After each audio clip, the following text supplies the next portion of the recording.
Hello guys! So, ayan na nga. Kahit nagmumukmuk tayo dito sa bahay, may dumating tayong parcel na in-order natin from TikTok. So, ito guys, i-unbox na natin ito ngayon. At tingnan natin kung ano yung laman.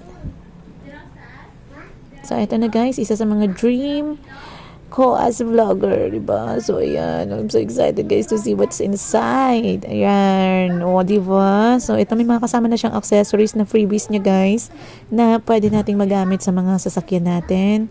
Yan. O, diba? At meron na rin siyang mga camera holder.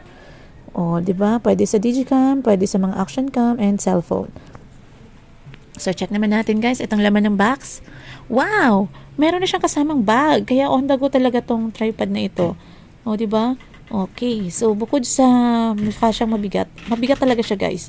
And napaka heavy duty niya and durable. Nakikita ko na mas matibay siya compared doon sa mga previous kong nagagamit na tripod. And ang advantage na ito guys is expandable siya up to 5 feet. O, diba? Saan ka pa? Alright, so meron din siyang 360 rotation o kahit anong angle pwede mong makunan dito sa tripod na ito guys.